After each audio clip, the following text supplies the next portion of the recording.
Hello everyone. Some concepts in economics we must know before we move on to managerial economics proper. And that is my attempt today with introducing some concepts which I think are important. The first one is the definition of economics. There are three major definitions which you must know. The first one is by Adam Smith.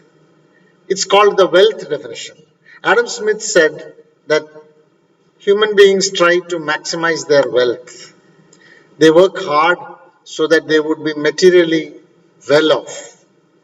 And then he said that because of this urge to survive in with material prosperity, there would be an invisible hand which balances the economy between the forces of demand and the forces of supply.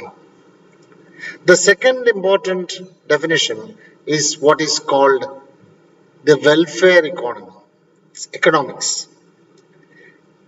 That was propounded by Alfred Marshall.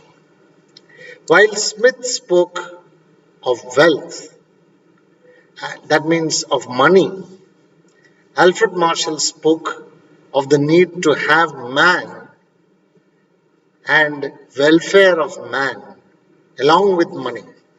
So it took on a social welfare turn with Alfred Marshall. But for us in managerial economics, the most important definition is the one by Lionel Robbins.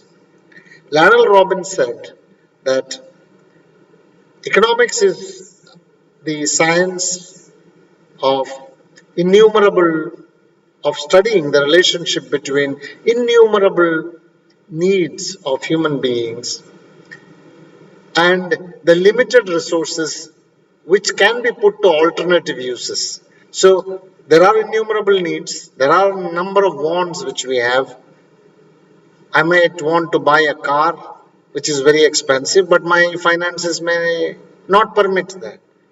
So innumerable wants, limited resources, and the limited resources can be put to alternative use. So you came to study MBA, you can use this money to start a business or to study for MBA and improve yourself. So there are scarce resources, and you can put these scarce resources to alternative uses. That's what Lionel Robbins said. So the third one is perhaps the most important one for managers, scarcity definition. Now let's look at what are the factors of production. All of us are aware that land, labor, and capital are the three major factors of production.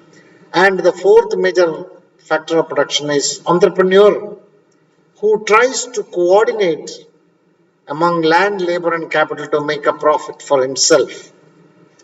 So the return for land is the rent you pay.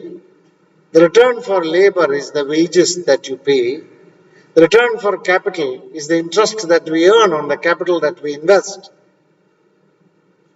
And our entrepreneurs get profits. So factors of production are four: land, labor, capital, and entrepreneurship, and they get the return of respectively of rent, interest, rent. For labor it is wages, for capital it is interest, and for entrepreneurship it is profit. So these are the four factors of production. Now we move on to what I call the 3M economics: macro, micro, and managerial. Macro deals with the big picture. It's the whole of the economy that we are dealing with. So when I am talking of union budget, I'm talking of a macro picture. And if I'm talking of gross domestic product of India, it is a macro product. Right? If I am talking of the Reserve Bank of India taking monetary policy decisions, it is a macro decision. So it's a big picture, it's a aggregate. Whereas microeconomics concerns itself with the unit and the firm and the markets in which they operate. For example, if I am a brick manufacturer, I am a unit. And if I am a brick manufacturer, I must make decisions where the clay should come, what type of kiln I should have. So those are micro decisions. The which are the markets in which I will supply. All those are micro decisions. The entirety of the micro make the macro. Now in managerial economics, which I call is the third M, we study both aspects of micro in more detail and macro, some of the aspects of macro, and together these are important for us in managerial economics. Finally, what type of economies do we function in? Adam Smith said that there would be an invisible hand that may. So that means that there are only individual persons make decisions to buy or sell. And then market settles at a price which the buyer is willing to pay and for which the seller is willing to sell.